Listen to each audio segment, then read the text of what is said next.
জাগলো দেখবেন ভাইয়েরা যদি বিদেশে থাকে এলাকায় দেবর আমদানি কমে না বাড়ে। ডেকে বলে ভাবি ভাইয়া তোমার বর, আমি যে দেবর ভেবে দেখো ভাবি কার কত দাবি, ভাই গেছে মালয়েশিয়া আমি তো দেশে আসি। এলাকার পাড়া তো দেবরের অভাব নাই, ডেকে বলে ভাবি বাজার লাগলে বইলেন আমি আসি। কথা কয় না। কিছু ডিজিটাল দেবর আছে সুযোগ পাইলে ভাবির কাছে যা বলে ভাবি আপনার চেহারা দেখে মনে আপনার বিয়ে হয়নি, কেরে বদমাইশ বিয়ে না হলে ভাবি ডাকিস কা। এরকম আছে না না? মা বোন যারা বসে আছেন, মা দুইটা পুরুষ হইতে সাবধান, একটা দেবর আর একটা দুলা ভাই। হাদিসের ভাষায় এদেরকে মৃত্যু তুল্য বলা হয়েছে, বিষাক্ত সাপের চাইতে এরা ভয়ঙ্কর। এ কথা কর না কে? বাড়িতে যদি দুলে ভাই আসে কন্যাকে, শাশুড়িরা হলো সবচেয়ে খারাপ। ফল ফুট প্লেটে সাজাইয়া 14 বছর 16 বছরের যুবতী শালীকে দুলে ভাইয়ের কাছে পাঠায়, শিয়ালের কাছে মুরগি পাঠাচ্ছে। শাশুড়ি মায়ের মতো, সে যাবে জামাইয়ের সামনে, বাবা তুমি কেমন আছো, আমার মেয়েটা কেমন আছে, ব্যবসা বাণিজ্য কেমন, শরীরটা কেমন। শাশুড়ি মায়ের মতো জামাইয়ের কাছে যায়া খোঁজ খবর নেবে, কোনো গুনাহ হবে কথা কয় না।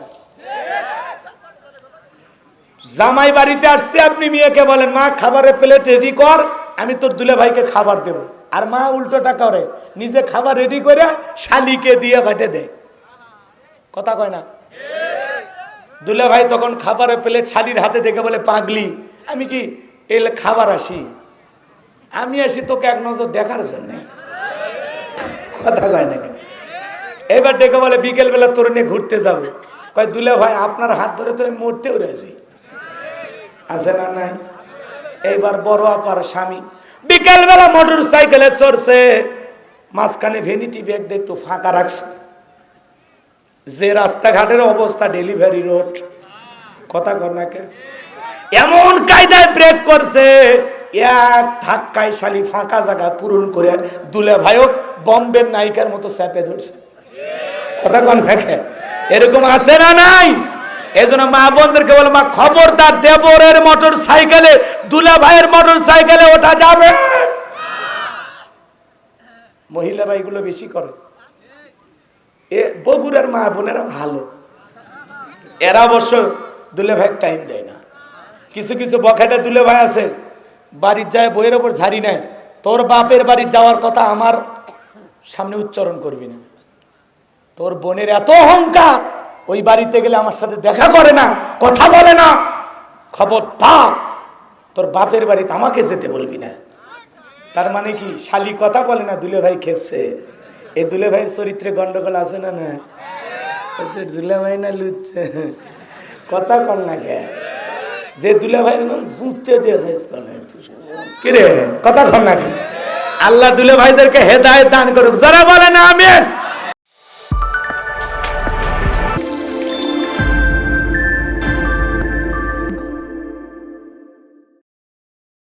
এজন্য সংক্ষিপ্ত কথা বলে দিয়ে গেলাম, মন খারাপ করবেন না। পৃথিবীর প্রথম কেবলা, পৃথিবীর দ্বিতীয় মসজিদ, সম্মানের দিক দিয়ে তৃতীয় মসজিদ মসজিদুল আকসা, যেখানে অসংখ্য পয়গাম্বাররা নবী রাসূলেরা সালাত আদায় করেছেন, ইমামতি করেছেন। সেই মসজিদ আজকে ওরা দখল করে রেখেছে, মুসলমানকে জুমার নামাজও পড়তে দেয় না। কি মনে করেছেন মুসলমানের মসজিদ দখল করবেন, মসজিদ ভাঙবেন? অবশ্যই এর প্রত্যেকটা জবাব দুনিয়ার জমিনে আমার আল্লাহ তোমাদের জন্য এমন ভাবে দেবেন, পৃথিবীবাসী সাক্ষী থাকবে যে জালেমদের পরিণতি মনে হয় এরকম ভয়ঙ্কর হয়। কথা বলেন ঠিক কিনা? সামনের দিকে যায় বাজান গো আমার নবী ডেকে বলে বেলাল ইসলামের অবস্থা কোন ভালো না, কালেমা পড়েছো আপাতত প্রকাশ করা যাবে না। হযরত বেলাল ডেকে বলে নবী গো আমার জীবনের কোনো দাম নাই, আমার মনি বোমাইকে একদিন বলেছিলাম উটদুম্বা ছাগল পেশাব পায়খানা করে দেয়, এই ঘরে থাকতে আমার বড় কষ্ট হয়, আমার জন্য একটা ভালো ঘরের ব্যবস্থা করে দেন। ওমায়া ডেকে বলে বেলাল রে উটদুম্বা ছাগলের দাম আমার কাছে আছে, কিন্তু তোর মতো কালো হাফসি বেলালের দাম আমার কাছে নাই। জোরে কন্যা উজুবিল্লাহ। ও নবী গো, আপনি আমার জন্য দোয়া করেন, আমি যেন মৃত্যু পর্যন্ত কালেমার পথে, ইসলামের পথে টিকে থাকতে পারি। আমার ভাইয়ের কথা বলে হযরতে বেলাল চলে গেলেন। পরের দিন সকালবেলা হয়ে গেছে, সূর্য উদয় হয়ে গেছে। অন্য চাকররা দেখে বেলাল দরজা খোলে না। এইবার উমাইয়ের কাছে নালিশ নিয়ে গেছে, উমাইয়া এখন পর্যন্ত বেলাল দরজা খোলে নাই, উর্দুম্বা ছাগলে পেশাব পায়খানা পরিষ্কার করে নাই, তাই নাকি? বলে হ্যাঁ। এইবার উমাইয়া দৌড়ে এসে দরজায় নক করে, বেলাল দরজা খোল। হযরত বেলাল দরজা খোলে না, জোরে করে ধাক্কা মারছে, দরজা খুলে গেছে। এইবার উমাইয়া তাকায় দেখে যেই রাত্রিতে হযরত বেলাল কালেমা পড়ে মুসলমান হয়েছেন, ওই রাত্রিতে একটা উর্দুম্বা ছাগলের কাছে কোনো পেশাব পায়খানা নাই। বলেন আল্লাহু আকবার।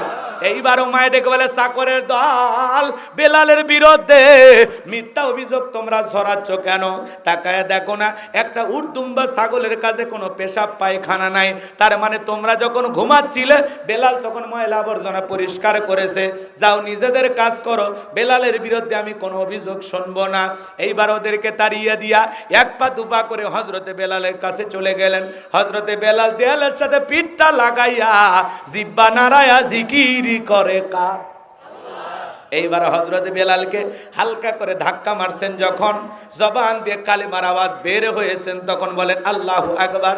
হযরতে বেলালের কণ্ঠে কালেমার আওয়াজ শোনার পর উমাইয়া ডেকে বলে, বেলাল রে, এসব কি শুনছি, তুমি কি কালেমা পড়ে মুসলমান হয়েছো? হযরত বেলাল ডেকে বলে, উমাইয়া ও আমার মনিব, মুসলমান হয়ে যারা মিথ্যা কথা বলতে পারে না তারা ওয়াকুলু কওলান সাদীদা। মুসলমানেরা হবে সত্যবাদী, মুসলমান কোনোদিন মিথ্যাবাদী হতে পারে না।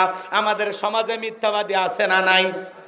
সকালবেলা মিথ্যা কথা বলে নাস্তা করে, দুপুরবেলা মিথ্যা কথা বলে কি করে? লাঞ্চ করে, রাতে মিথ্যা কথা বলে ডিনার করে, ভরা পেটেও মিথ্যা কথা, খালি পেটেও মিথ্যা কথা। মিথ্যা বলতে বলতে চেহারা বেঁকা হয়ে গেছে। কয়েকদিন পর আজরাইলের সাথে দেখা হবে, এরপর মিথ্যা বলা সারে না। কথা কন না কে? চেহারা বেঁকা হয়ে গেছে মিথ্যা বলতে বলতে, তাও মিথ্যা বলা ছাড়ে না। আর মিথ্যা কথা বলা দেখে শয়তান পর্যন্ত হাসে যে আমি এত খারাপ না। কথা কন ঠিক কি না? মিথ্যা কথা না কইলে পেটের ভাত হজম হয় না। কথা কয় না কে? আপনাদের এলাকায় অবশ্য এরকম কেউ নাই? হ্যাঁ, কয় দোস্ত 1 মিনিট, কয়া 1-1.5 ঘন্টা কথা নেই। কয় দোস্ত আসতেছি, কয় 2 দিন পর দেখা হয়। এই 1 মিনিট, এই যে আসতেছি, এগুলো কি কিয়ামতের টাইম নাকি যে একটু লম্বা হয়? কথা কয় না কেন? মুসলমান হতে হবে সত্যবাদী, মুসলমান কোনোদিন মিথ্যাবাদী হতে পারে? মুসলমানের কথায় কাজে মিল থাকা লাগবে। মুখে বলেন একটা, অন্তরে আর একটা। কথা কয় না? মুখে যা বলবেন অন্তরে তা বিশ্বাস করবেন, কাজে তা বাস্তবায়ন করবেন। মুখে যা, অন্তরেও তা, কাজেও তাই। কথা কয় না কেন? মুখে বলেন একটা আর অন্তরে আর একটা। সকালবেলা বলেন ইসলামের বন্ধু, আবার যায়া ইসলামের গাছের গোড়া কেটে দিয়ে মাথায় পানি ঢালেন, শয়তানি করেন নাকি? এ কথা কয় না কে? চুপ করে থাক ধোকাবাজ, চোখে তোদের নাহি লাজ। চুপ করে থাক ধোকাবাজ, চোখে তোদের নাহি লাজ। গোড়া কেটে মাথায় ডালো পানি, তোদের সিহিনি আর কতকাল করবি রে শয়তানি। মুনাফিকদের স্বভাব হলো গাছের গোড়া কেটে মাথায় পানি ঢালে। কথা বলেন ঠিক কিনা? আজকে এরকম মুনাফিক মার্কা মুসলমান আছে না? না, ওদের কারণে ইসলাম বেশি ক্ষতিগ্রস্ত। মনে রাখবেন, অমুসলিমের দ্বারা ইসলাম যতটা না ক্ষতিগ্রস্ত হয়, নামদারি মুনাফিক মার্কা মুসলমানের দ্বারা ইসলাম সবচাইতে বেশি ক্ষতিগ্রস্ত হয়। কথা বলেন ঠিক কিনা? বাজান গো, লম্বা হবে, লম্বা করব না, সংক্ষিপ্ত বলে দিয়ে যায়। হযরতে বেলাল ডেকে বলে, গতকাল রাত্রিতে নবীজির হাতে হাত দিয়ে আমি কালেমা পড়ে মুসলমান হয়েছি। এই কথা শোনার পর উমাইয়া ডেকে বলে, বেলাল রে, উর্দুম্বা ছাগলের মালিক বানায় দেব, থাকার জন্য ভালো ঘরের ব্যবস্থা করে দেব। হযরতে বেলাল ডেকে বলে, উমাইয়া, দুনিয়ার পার্থিব সম্পদের বিনিময়ে বেলাল তার ঈমান বিক্রি করবে না। জোরে বলেন সুবহানাল্লাহ। এইবার উমাইয়া ডেকে বলে, বেলাল আমার কথা না শুনলে বড় নেতা আবু জেহেলকে খবর দেব। হযরতে বেলাল ডেকে বলে, কোন বড় নেতা ছোট নেতা কাউকে এখনো গোনার টাইম নাই। আমি দুনিয়ার কোন আবু জেহেলকে ভয় করি না, আমি ভয় করি আমার আল্লাহকে। এইবার উমাইয়া চলে গেছে নেতার বাড়িতে, যা বলে, ও নেতা আমাদের আবু জেহেল। ওর নেতার নাম কি? আবু জেহেল। এবার যা বলে, নেতা সংবাদ খুব খারাপ, আমার বাড়ির কৃতদাস বেলাল কালেমা পড়ে মুসলমান হয়েছে, আপনি একটা কিছু করেন। এবার আবু জেহেল ডেকে বলে, উমাইয়া তুমি বাড়িতে যাও, আমি আসতেছি। আবু জেহেলের বিশেষ একটা বাহিনী ছিল, ক্যাডার মাস্তান ছিল, যাদের কাজই হলো মুসলমানদের উপর নির্যাতন জুলুম চালানো। কথা কন না, ঘুমাইছেন, দোয়া করব। আবু জেহেলের একটা বিশেষ বাহিনী ছিল, মক্কা নগরীতে যারাই দুর্বল দাস দাসী কালেমা পড়ে মুসলমান হয়, আবু জেহেল তাদের উপর যায়, কথা বোঝেন নাই, নির্যাতনের স্টিম রোলার চালায়। ওর একটা বিশেষ বাহিনী ছিল, যাদের কাজই হলো মুসলমানের রক্ত নিয়ে খেলা করা। কথা বলে ঠিক না? আজও পৃথিবীর জমিনে তাকায় দেখেন, জালেমদের বিশেষ বাহিনী আছে, যাদের কাজই হলো মুসলমানদেরকে ধরে ধরে দুনিয়ার জমিন থেকে বিদায় করে দেওয়া। কথা বলে ঠিক না? আমার ভাইয়েরা ভালো করে বোঝেন, ওই বিশেষ ক্যাডার বাহিনী মাস্তান ওদেরকে নিয়ে উমাইয়ার বাড়িতে হাজির হয়ে গেল। আবু জেহেল আইসা এবার বেলালকে ডাকতে বলে, বেলাল এদিকে আয়, তোরে আমি পার্সোনাল ভাবে মহাব্বত করি, তোর উপর বিশেষ একটা ভালোবাসা আছে। এসব কি শুনছি বেলাল, তোমার যদি প্রয়োজন হয় উটদুম বা ছাগলের মালিক বানায় দেব, থাকার জন্য কোয়ার্টার বানায় দেব।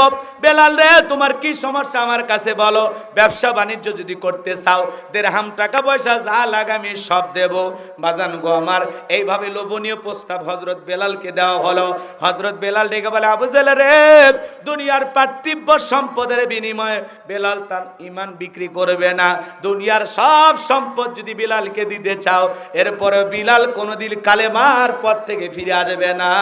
জোরে বলেন আল্লাহু আকবার। বিলালের মতো যারা খাঁটি ইমানদার, ওদেরকে টাকা দিয়ে কেনা যাবে না।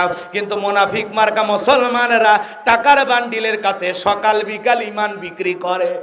টাকা সেই দিকে, ওদের ফতুয়া সেই দিকে। কথা কন না কে?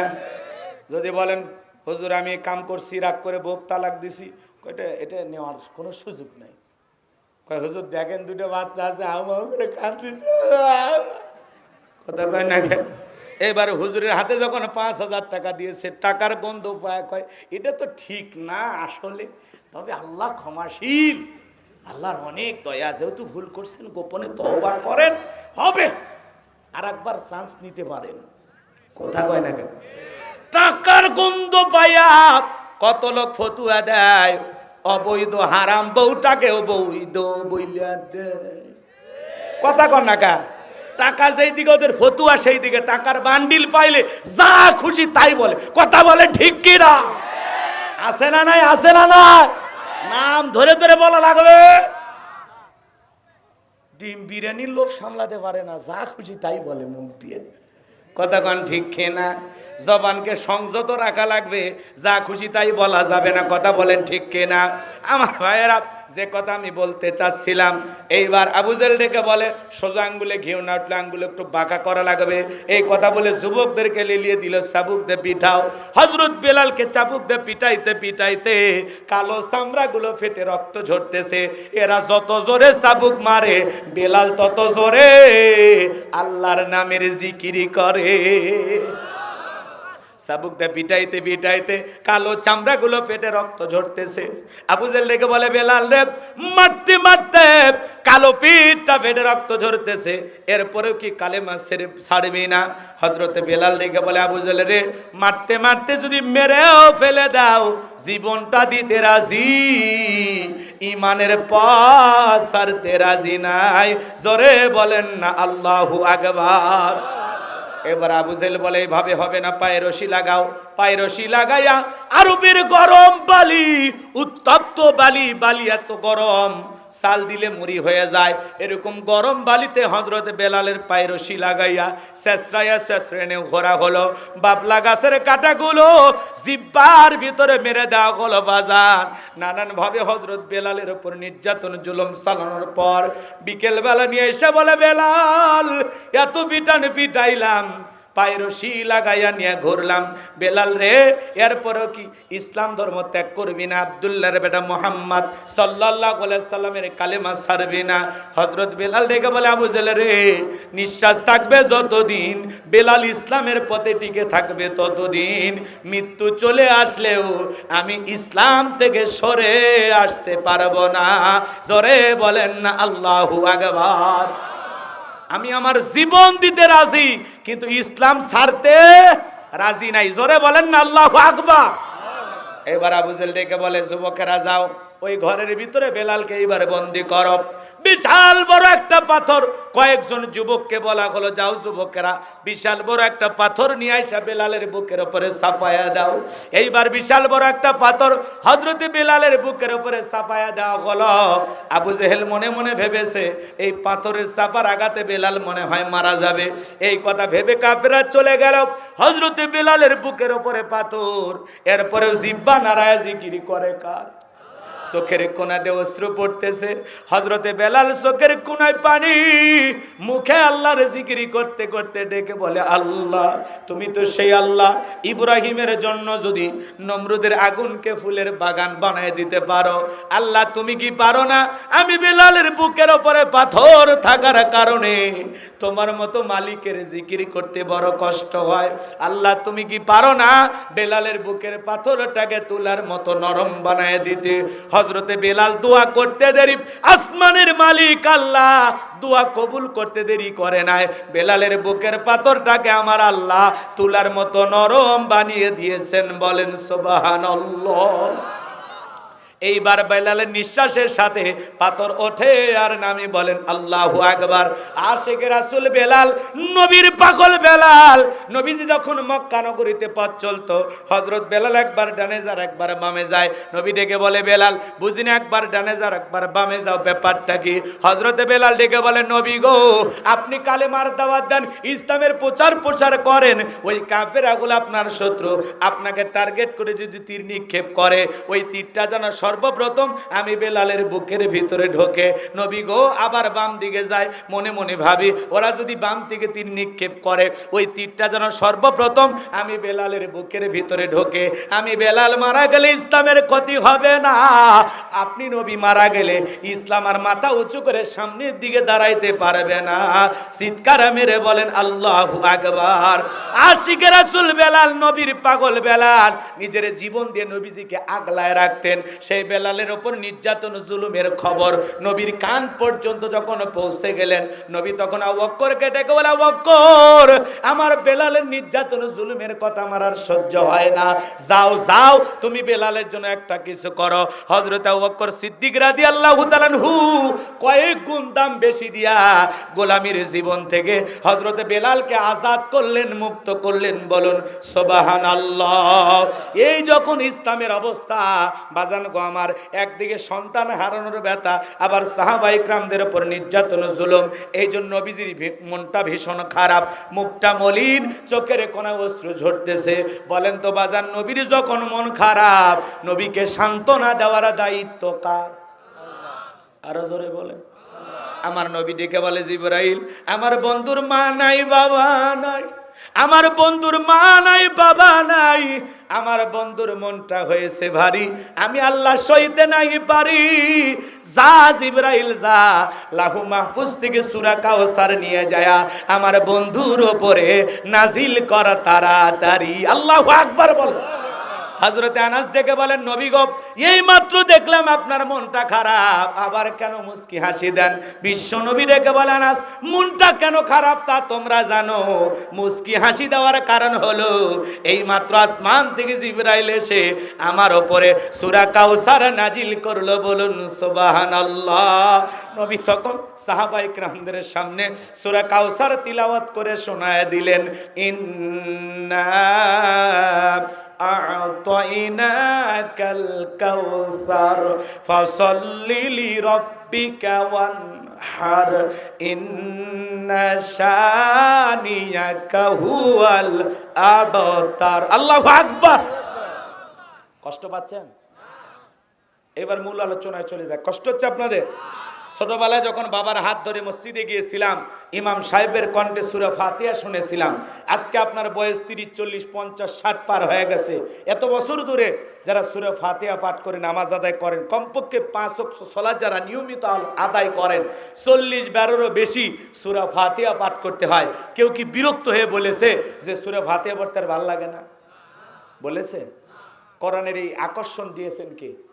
কোরআন হলো উম্মতে মুহাম্মাদির জন্য জীবন্ত মুজিজা। সুবহানাল্লাহ বলেন।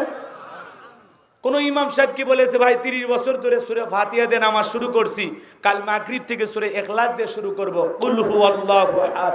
আপনারা পেছন থেকে কি বলবেন? আল্লাহু আকবার। হুজুর আগে সূরা ফাতিহা পড়েন, এরপরে অন্য সূরা মিলান। যেই হুজুর সূরা ফাতিহা ছাড়া নামাজ পড়াইতে চায়, বিনা বেতনে চাকরি করলেও তার ইমামতিতে নামাজ আদায় করব। তার মানে কি?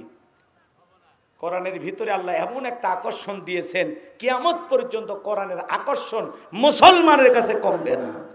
ওয়াইযা তুলিয়াত আলাইহিম আয়াতুহু যাদাতহুম ঈমানা। কোরআন শুনলে মুমিনের ঈমানের ব্যাটারিতে চার্জ হয়। সুবহানাল্লাহ বলবেন না? ঈমানটা কি হয়? বৃদ্ধি পায়। সুবহানাল্লাহ বলেন। কোরআনুল কারীমের ভিতরে আল্লাহ এমন মুজিজা দিয়েছেন, কথা বলেন ঠিক কিনা? কিয়ামত পর্যন্ত কোরআন মুসলমানের কাছে বিরক্তি লাগবে না, অরুচিপূর্ণ মনে হবে না, মানে মনের দিক দিয়ে কখনো অতৃপ্তি আসবে না। যত শুনবেন ঈমান তত বাড়বে, তত ভালো লাগা কাজ করবে, কথা বলেন ঠিক কিনা? এই সূরাটায় যদি টেনে টেনে পড়া হয়, মজা আছে না নাই? যার কণ্ঠ যত ভালো, তার কণ্ঠ দিয়ে কোরআন শুনতে তত বেশি মধুর লাগে। সুবহানাল্লাহ বলেন। ইন্না আ'তাইনাকাল কাউসার ফাসাল্লি লিরাব্বিকা ওয়ানহার ইন্না শানিয়াকা হুয়াল আবতার। আল্লাহু আকবার। অসুন্দর মনে হয়েছে? খারাপ লাগছে? আবার যখন আমরা নামাজের ভিতরে মাঝামাঝি সুরে পড়ি, ইন্না আ'তাইনাকাল কাউসার ফাসাল্লি লিরাব্বিকা ওয়ানহার ইন্না শানিয়াকা হুয়াল আবতার। আল্লাহু আকবার। আবার যখন রমজান মাসে হাফেজ সাহেবেরা তাড়াহুড়ো করে পড়ে, দেখেন না, বিসমিল্লাহির রহমানির রহিম, ইন্না আ'তাইনাকাল কাউসার ফাসাল্লি লিরাব্বিকা ওয়ানহার ইন্না শানিয়াকা হুয়াল আবতার, আলিফ লাম মিম যালিকাল কিতাবু লা রাইবা ফিহি হুদাল লিল মুত্তাকিন। আল্লাহু আকবার। কোরআন কি বিরক্ত লাগে? কোনটা খারাপ লাগছে? জোরে পড়লেও মজা লাগে, টেনে পড়লেও মজা লাগে, মাঝামাঝি সুরে পড়লেও মজা লাগে। কোরআন বিরক্ত লাগে? কিন্তু যখন আপনি উল্টা পাল্টা সুরে পড়বেন, আলহামদুলিল্লাহ রাব্বিল আলামিন আর রহমানির রহিম, কথা কয় না, তখন আপনার কাছে মজা লাগবে না। আলাম তারা কাইফা ফাআলা। আছে না এরকম মুসলমান? কি নামাজ ভঙ্গের কারণ আছে 19টি। তার 1 নাম্বার, নামাজের ভিতরে অশুদ্ধ তেলাওয়াত করলে, তেলাওয়াত যদি সুন্দর না হয়, সহিহ শুদ্ধ না হয়, আপনার সালাত হবে কথা কয় না। আচ্ছা, ওযু ছাড়া নামাজ হবে? কথা, ওযু ছাড়া নামাজ হবে? তো তেলাওয়াত সহিহ না হলে আপনার নামাজ হবে না। তো ওযুর গুরুত্ব যেমন বোঝেন, তেলাওয়াত সহিহ শুদ্ধ করতে হবে, কথা বলেন ঠিক কিনা? এই তিলাওয়াতের দিক দিয়ে বিশ্ব চ্যাম্পিয়ন হলো মহিলারা। এরা যদি একবার কোরআন টাইমবে ধরে, আলিফ লাম মিম যালিকাল কিতাবু লা রাইব, শেষ হয় না, কথা কোন ঠিক কিনা? এই কোরআন কারো পক্ষে সুপারিশ করবে, এই কোরআন আবার কারো পক্ষে লানত দেবে, কথা বলেন ঠিক কিনা? আউসিদ আলাইহি ওয়া রাত্তিলিল কুরআনা তারতিলা। কোরআনকে তার তিলের সহিত স্পষ্ট করে, ধীরে ধীরে, সুন্দর করে, সহিহ শুদ্ধ করে তেলাওয়াত করতে হবে। এই ওয়ার্ডার কার? এই জায়গায় যদি একটু হালকা ব্যথা হয়, দৌড়ে চলে যান ইবনে সিনায়। পরীক্ষা নিরীক্ষা করতে করতে 12,500 টাকা শেষ। পরে বড় ডাক্তার কি কয়? গ্যাস। 10 টাকা ট্যাবলেট খায় আপনার রোগ শেষ। খরচ করলেন কত? 12,500। কথা কন না কে আপনারা? আপনার নামাজের রুকু সিজদা ঠিক নাই, দরুদ শরীফ সহি করে পড়তে পারেন না, দোয়াই কুন্নুত জানে না, নামাজের কখন কোন তাসবিহ পাঠ করতে হয় কথা বলেন না কেন? কোনো কিছুই ঠিক নাই, রুকু সিজদা ওঠা বসা দোয়া কালাম সূরা কারিয়াত কিচ্ছু ঠিক নাই। কোনো ইমাম মুয়াজ্জিমের হাতে কি 500,000 টাকা দিয়ে বলেছিলাম হুজুর 1000 টাকা রাখেন, হুজুর দেখেন তো আমার নামাজটা সহি শুদ্ধ হয় কিনা, একটু দেখেন তো হুজুর আমার একটু শিখান, বলেছেন? তখন বলেন এসব শিখায় টাকা নেওয়া জায়েজ নাই। কথা কয় না কেন? তো ডাক্তারক যায় বললেন মানব সেবা সবচেয়ে ভালো ইবাদত, অনেক সব পাবেন, খামাখায় টাকা নিচ্ছেন কেন? খালি বললেন এই ভিক্ষুককে বের করে দে, কথা কন ঠিক কিনা? তো দুনিয়াবি অসুখ বিসুখ দুনিয়াবি সমস্যার কারণে হাজারো টাকা খরচ করতে রাজি, কোরআন শেখার জন্য নিজের নামাজটা সুন্দর করার জন্য আমরা কোনো হুজুরের হাতে 500,000 টাকা দিতে রাজি না। কথা কয় না? রাগ করতেছেন আপনারা? করেন, আমার সমস্যা নাই তো। আমি যে কথাগুলো বলতেছি বিরক্ত হইেন না বাজান। কোরআন সহি শুদ্ধ করে আমাদের তেলাওয়াত শেখার দরকার আছে না নাই? অন্তত নামাজের ভিতরে রুকু সিজদা ওঠা বসায় আমরা যা পড়ি, যা পাঠ করি, যা তিলাওয়াত করি, অন্তত এগুলো সহি শুদ্ধ হওয়ার দরকার আছে না নাই? শিখবো তো ইনশাল্লাহ, শিখবো তো ইনশাল্লাহ। আল্লাহ কবুল করেন, জোরে বলেন আমিন। আমার ভাইয়েরা, আমি গুনাহগার যে কথা বলতে চাচ্ছিলাম মন খারাপ করবেন না, কষ্ট মনের মধ্যে নেবেন না বাজান। আমি গুনাহগার যে কথা বলতে চাচ্ছিলাম হৃদয়ের কান পেতে কথাগুলো শোনেন। কোরআনুল কারীম এমন একটা কিতাব, এর ভিতরে আল্লাহ রাব্বুল আলামিন যে মুজিজা দিয়েছেন, কোরআন হলে এদিক খেয়াল করেন বাজান গো আমার, কিয়ামত পর্যন্ত শুনে মুসলমানের কাছে বিরক্ত লাগবে না, খারাপ লাগবে না। কথা বলেন। হালালের মজা হলো চিরস্থায়ী, আর হারামের মজা হলো ওয়ান টাইম। কথা বোঝেন না মনে? হারাম বোঝেন না? এই যে গান বাজনা যে শোনেন, কান সুখ কিছু সময় ভাল লাগে, একটা গান 10 বার 20 বার শোনার পর মানুষকে বন্ধ করতো। কথা বলে না? এক শিল্পী এসে গান গাইলো, বন্ধু 3 দিন তোর বাড়িতে গেলাম দেখা পেলাম না। মানুষ কয় 3 দিন যায় দেখা হয় না, ওই বাটপারের সাথে সম্পর্ক রাখারই দরকার নাই, গাড়ি ভাড়া দিতে দিতে এই হরতালা বরাতে জীবন শেষ। কথা কন ঠিক কিনা?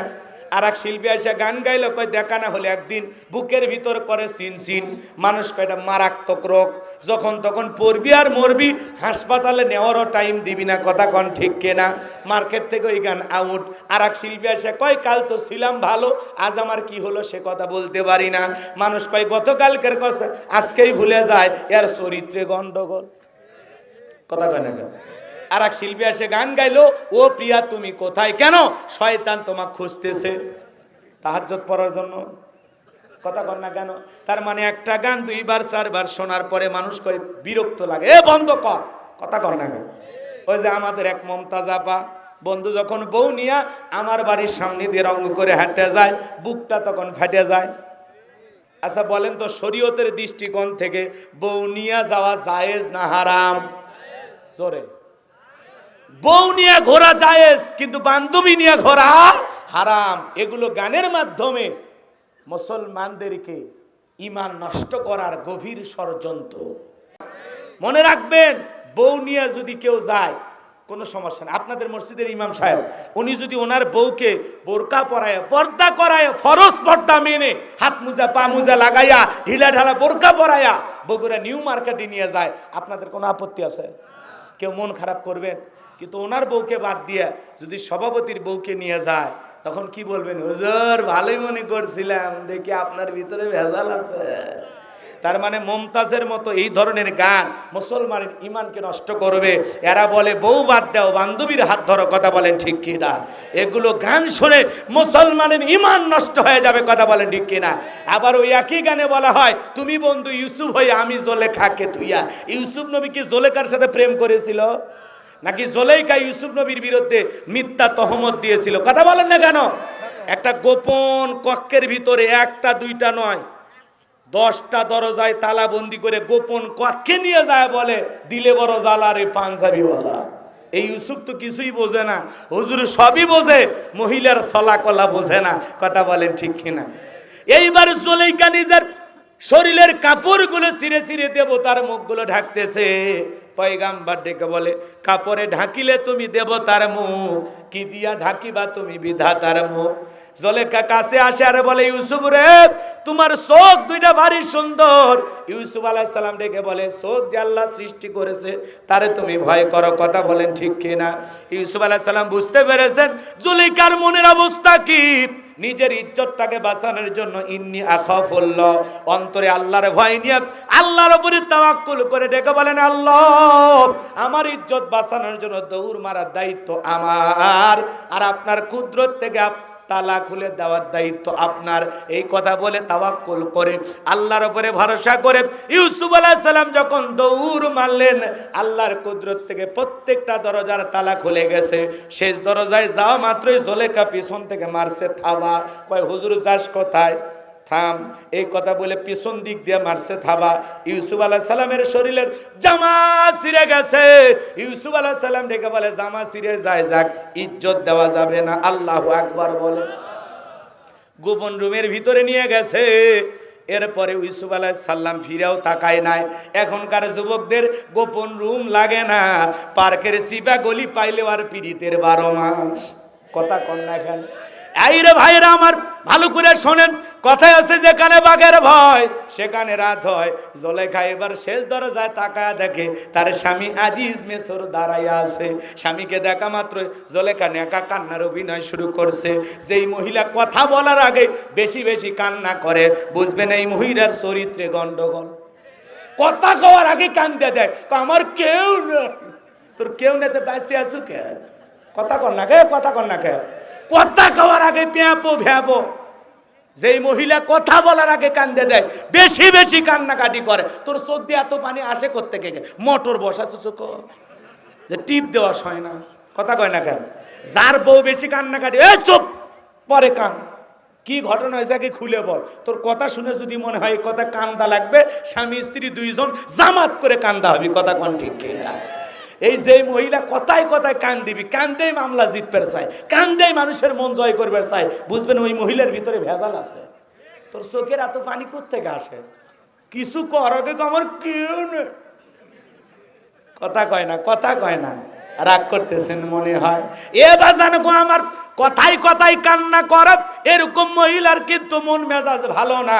যে যত কাঁদবে ওর ভিতরে তত ভেজাল। তোর কান্দা লাগবি কে? ভালো করে বোঝেন। জুলেখা নেকা কান্নার অভিনয় করে ডেকে বলে, স্বামী, ইউসুফকে ছেলের মতো দেখতাম, আজকে সুযোগ পায় আমার ইজ্জতের দিকে হাত বাড়াইছে। আর একটু দেরি হয়ে গেলে আমার বড় ধরনের সর্বনাশ হয়ে যাইত। আর মনে মনে বলে, মরার স্বামী আসার সময় পাইলি না। কথা বোঝেন না? নেকা কান্নার অভিনয় করা, মিথ্যা দর্শনের আসামি বানায়া, মিথ্যা তহমত দিয়া 1 নয় 2 নয়, পয়গাম্বারকে 9.5 বছর জেল খাটাইছে। কথা বলেন ঠিক কিনা?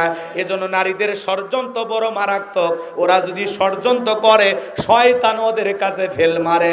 এজন্য যুবকরে, তোদের পায়ে হাত দিয়ে অনুরোধ করি, কোন নারীর ছলাকলায় ভোলা যাবে না, ওদের প্রেমের জালে ফাঁসা যাবে না, ওদের রূপের জালে, মায়ার জালে, মিষ্টি প্রেমের জালে, মিষ্টি প্রেমের কথায় একবার যদি ফাঁসা যাও, পুলিশে ধরলে বাঁচবি, র্যাবে ধরলে বাঁচবি, কিন্তু কোন নারীর ছলনার ফাঁদে, প্রেমের জালে, মায়ের জালে একবার যদি ফাটকে যায়, ফান্দে পড়িয়া বগা কান্দে রে, সারা জীবন কেঁদেও ওই ডাইনির কালনাগিনীর সবল থেকে তোরা বাঁচতে পারবি না।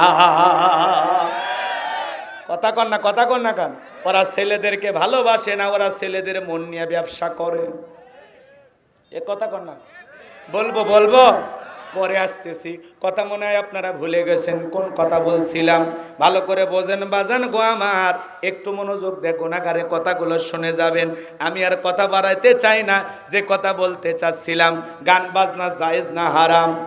সূরা লোকমানের 6 নম্বর আয়াত, লাহওয়াল হাদিদ, এই শব্দের দ্বারা গান বাজনা, বাদ্যযন্ত্র, গিটার, তবলা সব মুসলমানদের জন্য হারাম করে দিয়েছেন কে?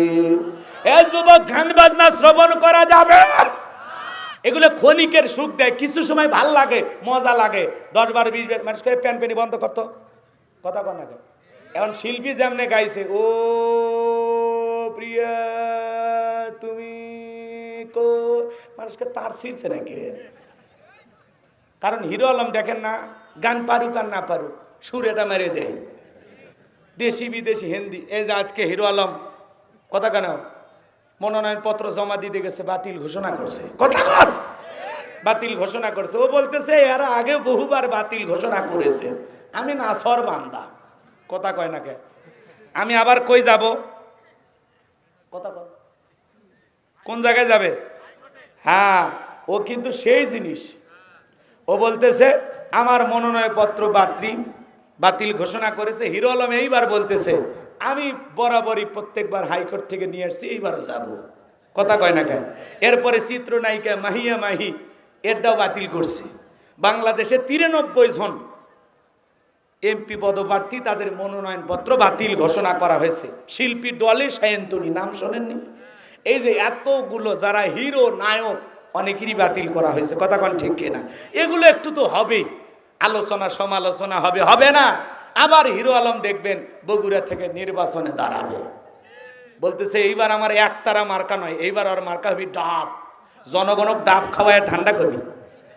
কথা কন, কথা কন।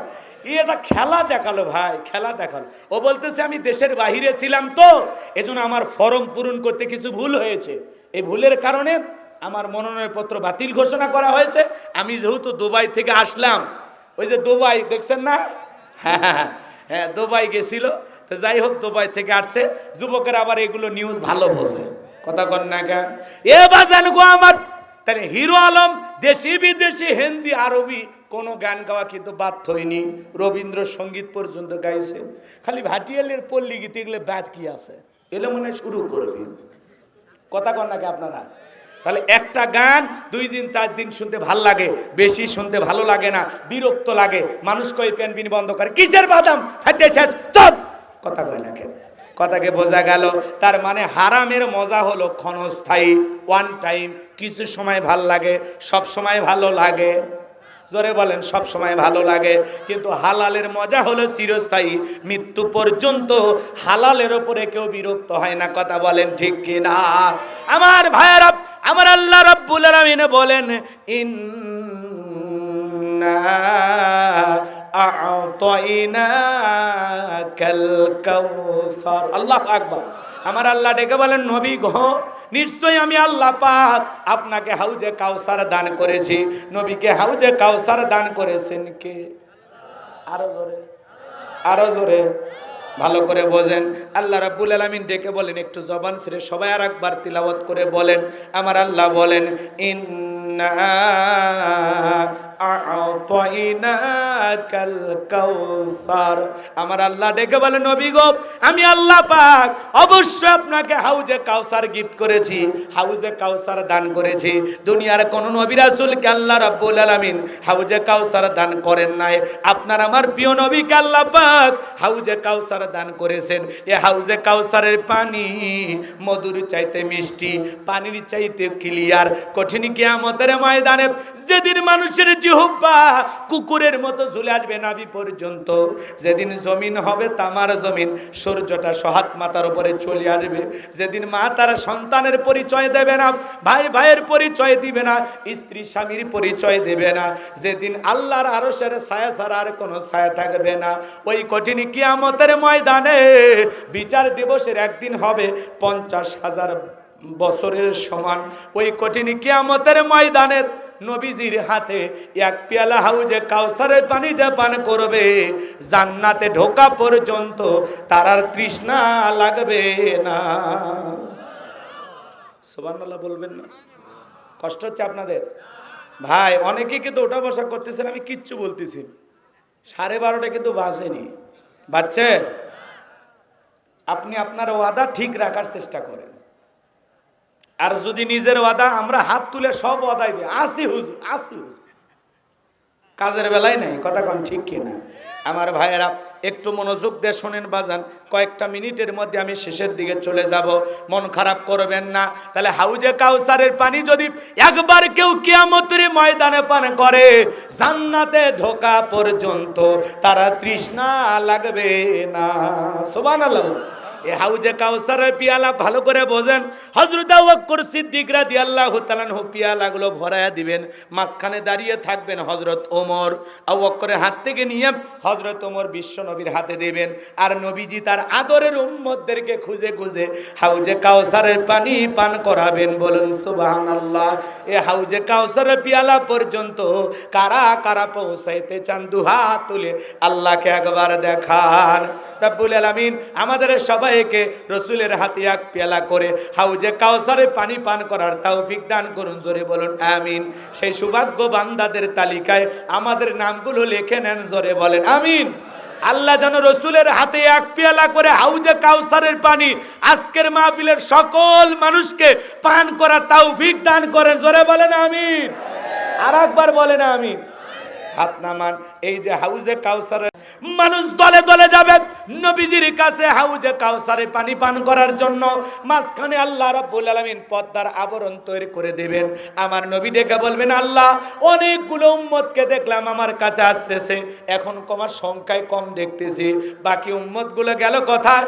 আমার আল্লাহ ডেকে বললে, হাবিবুল্লাহ ও আমার নবী, হে আমার বন্ধু, আপনি সবাইকে পাইকারি দরে হাউজে কাউসারের পানি পান করাইতে পারবেন না।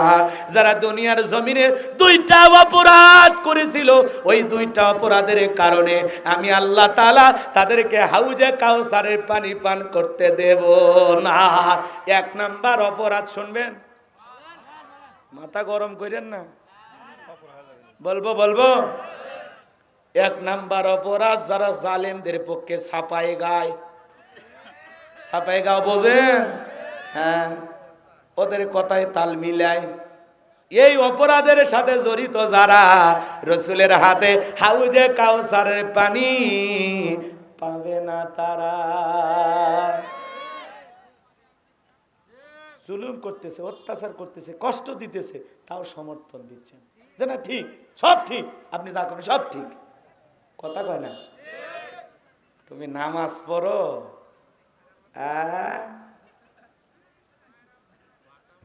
বছরে বছরে ওমরা করো, সামনের দিকে যাব, কষ্ট হবে। আর একটা অপরাধ শুনবেন, কষ্ট হচ্ছে না তো? শোনেন, রসুলের হাতে হাউজে কাউসারের পিয়ালা পান করতে গেলে দুইটা কাজ করতে হবে। কয়টা? আরো জোরে, দুই আঙ্গুল দিকে কয়টা? আরো জোরে বলেন কয়টা? শোনেন, পানি চাইলেন আর পাইলেন অত সোজা না। কথা কি বোঝা গেল? চা লাগবে না বাজান গো। আমি যে কথা বলতে চাচ্ছিলাম ভালো করে বোঝেন। রসুলের হাতে এক পেলা হাউজে কাউসারের পানি পান করলে আল্লাহর আরশের নিচে 7 শ্রেণীর মানুষকে ছায়া দেওয়া হবে। যার ভাগ্যে আরশের নিচে ছায়া জুটবে আর রসুলের হাতে এক পেলা হাউজে কাউসারের পানি জুটবে, এই লোকটা যে কনফার্ম জান্নাতি, আর কি টেনশন আছে? সুবহানাল্লাহ বলেন। এখন রসুলের হাতে এক পেলা হাউজে কাউসারের পিয়ালা পর্যন্ত পৌঁছাইতে গেলে আপনাকে যে একটু কষ্ট করা লাগবে। কথা বলেন না কেন? আমি এলাকায় আসছি, একটা ছেলের হাতে কয়েকটা চকলেট দিলাম, দিয়ে বললাম, বাবু আমার জন্য এক বদনা পানি নিয়ে আসে, আমি একটু উজু করবো। ওই চকলেট পাইয়া আনন্দের ঠেলায় ছেলেটা মারছে দৌড়। মাছ পথে যে আচার খাইয়ে পইরে গেছে, হাঁটু ছিলে গেছে, লাল লাল টমেটো রস না রক্ত বের হয়েছে। এইবার ছেলেটার হাতে যে চকলেট আছে সে আবার দাঁড়াইছে, দাঁড়াইয়া বদনা ভইরে পানি নিয়ে আমার সামনে হাজির। আমি তখন বললাম, বাবা এই পানিটা আনতে গিয়ে তোমার কষ্ট হয়েছে, ওই যে মাঝপথে পইরে গেছো, আচার খাইছো, মনে হয় ব্যথা পাইছো, হাঁটু মনে হয় ছিলে গেছে, রক্ত মনে হয় বের হয়েছে। ওই ছেলেটার হাতে চকলেট, কথা কয় না, ওই চকলেট মিষ্টি জাতীয় চকলেট থাকার কারণে এই চকলেটের খুশি আর আনন্দের ঠেলায় বলতেছে, আমি এরকম কত পড়ে যায়, আমার কিছুই হয় না। কথা কন ঠিক কিনা? এই যে হাউজে কাউসারের পেয়ালা পর্যন্ত পৌঁছাইতে গেলে আপনাকেও যে একটু কষ্ট করা লাগবে। ঠান্ডা পানি দিয়ে ওযু বানায়া নামাজ আদায় করা লাগবে। আপনি হয়তো ভাই মসজিদে নতুন মুসল্লি আজকে নামাজ পড়তে গেছেন, যারা পুরাতন মুসল্লি ওরা আপনাকে দেখে বলবে, বাপ রে বাপ, উত্তর পাড়ার বাদশা আবার কোন দিন থেকে নামাজ পড়া ধরলো। সমালোচনা করবে যে সমস্ত মুরব্বীরা এ ধরনের আচরণ করে, এরা ঠিক না, এরকম করা ঠিক না। একটা মসজিদে মুসল্লি বাড়লে সমালোচনা না, ওয়েলকাম জানাইতে হবে যে আলহামদুলিল্লাহ তুমি মসজিদে আসছো, আমরা খুব খুশি হয়েছি। এই যে মসজিদে ঢুকছো, আল্লাহ যেন মৃত্যু পর্যন্ত তোমাকে সালাত আদায় করার তৌফিক দান করেন। জোরে বলেন আমিন। আর আমরা টিটকেরি মারি, দেখি কয়দিন তোর এই নামাজ থাকে, মানে চৌকিদারির দায়িত্ব দিছে, আছে না? কথা কন না কেন? আবার যুবক বয়সে আপনি দাঁড়িয়ে রাখছেন, মানুষ সমালোচনা করবে। এমনকি ঘরের বউটাও ভালো না বাঁচতে পারে, বাইরে ঘুরতে যাবেন, আপনার বউকে দেখে বলে ভাবি কেমন আছেন, সাথে চাচার খবর কি? বউ বাড়িতে এসে রাগ করে বলে তোমার সাথে যাওয়া যাবে না, আমাকে ডাকে ভাবি আর তোমাকে ডাকে চাচা। কথা কন, কথা কন। তার মানে যুবক বয়সে দাড়ি রাখলে যে বউ রসুলের সুন্নত দাড়ি পছন্দ করে না, আর যাই হোক, এই বউ কখনো আপনাকে সত্যিকারের ভালোবাসা দিতে পারবে না। রাগ করতেছে? গত 2 দিন আগের ঘটনা, এক বউ স্বামীর সাথে ঝগড়া লাগে, এক কামড় মারিয়ে কান ছিঁড়ে ফেলে দিছে। যে বউ ঝগড়া লাগে স্বামীর কান কামড় মারে ছিঁড়ে নেয়, এইরকম বউ যার দুনিয়াতে জাহান্নাম তার। কথা কন না কে? হাই রে বউ ভাই, এরকম বউ যাই পাশে ওর কপাল খারাপ। কথা কন ঠিক কিনা? কিছু কিছু বউ ঝগড়ায় এমন লাগা লাগে মনে হয় জনগণের সামনে স্বামী লুঙ্গি খুলে দেখাবে, এরকম আছে না? না, এগুলো বউ না ডাইনি। আল্লাহ হেদায়েত দান করুক। জোরে বলেন আমিন। রাগ করতেছেন নাকি আপনারা? শোনেন, ঘরের শান্তি দুনিয়ার সব জায়গায় শান্তি, ঘরেও শান্তি, কোনো জায়গায় যে আপনি ভালো থাকতে পারবেন না। কথা কন ঠিক কিনা? এদিক খেয়াল করেন, ঘরের শান্তি আসবে কিভাবে? ওই যে 4টে সুন্নত বলবো পরে পরে, আগে শোনেন, ভালো করে বোঝেন বাজান গো আমার। তাহলে এই যে হাউজে কাউসারের পেয়ালা পর্যন্ত পৌঁছাইতে গেলে একটু যে কষ্ট করা লাগবে, কাজ করতে হবে কয়টি? আরো জন আস্তে কন, কেউ জান শোনে না। তোরা জান কথা কস না বা, তোরা চুপ করে থাক। এরা যে যুবক, আমার সন্দেহ হচ্ছে। এই কাজ করতে হবে কয়টি? আল্লাহ 2 নাম্বার আয়াতে বলেন, জবান ছেড়ে সবাই তেলাওয়াত করুন, ফাসাল্লি রাব্বিকা ওয়ানহার, ফাসাল্লি রাব্বিকা ওয়ানহার। 1 নাম্বার, ফাসাল্লি রাব্বিকা, রবের উদ্দেশ্যে সালাত আদায় করা লাগবে। নামাজ হবে একমাত্র কার জন্য? কুল ইন্না সলাতি ওয়া নুসুকি ওয়া মাহইয়ায়া ওয়া মামাতি লিল্লাহি রাব্বিল আলামিন।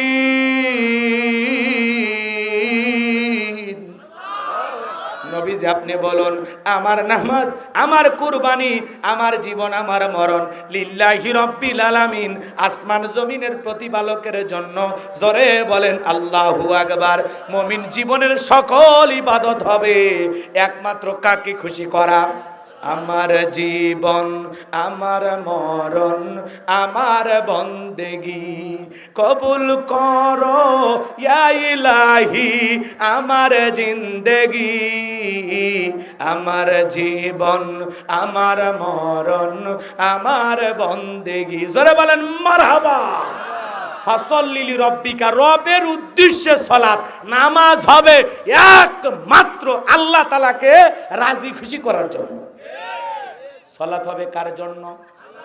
ভালো করে বোঝেন। قد أفلح المؤمنون الذين هم في صلاتهم خاشعون। আমার আল্লাহ ডেকে বলেন, অবশ্যই মুমিনেরা সফল, অলরেডি মুমিনেরা সফল হয়েছে তারা যারা নিজেদের সালাত বিনয়ের সহিত, নম্রতার সহিত, খুশু ভাব নিয়ে, আল্লাহর ভয় নিয়ে আদায় করে। আপনি আমি যখন সালাত আদায় করব, অন্তরে ভয় থাকতে হবে কার? আল্লাহর ভয় নিয়ে যারা সালাত আদায় করবে, এদের নামাজ আল্লাহর দরবারে কবুল হবে। আপনি যদি নামাজের মতো আদায় করতে পারেন, আমার আল্লাহ ডেকে বলেন, ফালিয়াবুদু রাব্বা হাযাল বাইত আল্লাযী আত'আমাহুম মিন জু' ওয়া আমানাহুম মিন খাউফ। আমার আল্লাহ ডেকে বলেন, এই ঘরের মালিকের ইবাদত করো বান্দারে। ইবাদত যদি ইবাদতের মতো করতে পারে, যুবকে ইবাদত যদি ইবাদতের মতো করতে পারো, মাথাটা যদি নত করতে পারো, যারা 5 ওয়াক্ত সালাতে মসজিদে গিয়ে মাথাটা নত করবে, আমি আল্লাহ রাব্বুল আলামিন তাদেরকে দুইটা জিনিস দেব। এক নাম্বার, বান্দা 5 ওয়াক্ত সালাতে মাথা নত করে আমি আল্লাহকে যদি রাজি খুশি করতে পারো, আমি আল্লাহ দুইটা জিনিস দেব। এক নাম্বার, তোমার কোনো রিজেকের টেনশন করা লাগবে না, আমি আল্লাহ রিজেকের ব্যবস্থা করে দেব। বলুন সুবহানাল্লাহ। রিজেক দাতা কে? উত্তর পার রাজ্জাক। ওটা তো আব্দুর রাজ্জাক, ওইটা দাস, ওইটা গোলাম, ওইটা আল্লাহর বান্দা। রাজ্জাক কে? রিজেক দাতা কে? ওয়ামা মিন দাব্বাতিন ফিল আরদি ইল্লা আলাল্লাহি রিজকুহা। আমার আল্লাহ ডেকে বলেন, পৃথিবীতে এমন কোন বিচরণশীল প্রাণী নাই যা রিজেকের ব্যবস্থা আমি আল্লাহ আসমান থেকে করি না। ওই আটলান্টিক মহাসমুদ্রের 33,000 ফিট গভীর অতল পানির নিচে থাকা ছোট্ট একটা প্রাণী, দেখতে বালু কোনার মতো, তার রিজেকের ব্যবস্থাও আমি আল্লাহ আসমান থেকে করি। বলুন সুবহানাল্লাহ। ও বগুড়ার মুসলমান, রাতের বেলা একটা প্রাণী বের হয়, কু কয়া চিল্লায়, ওর নাম কি? আরো জোরে কর। শিয়াল চেনেন না? আপনাদের এলাকায় শিয়ালের নামে কি ভাতের হোটেল আছে? শেরপুর বাজারে কি মুরগির হোটেল আছে? ব্যাংকের অ্যাকাউন্টে টাকা জমান আছে? পরে খাওয়ায় কে? আরো জোরে কর। সকালবেলা একটা পাখি খালি পেটে নীর থেকে বের হয়ে যায়, সন্ধ্যাবেলায় উদর ভর করে ওই পাখিকে বাসায় ফেরত পাঠায় কে?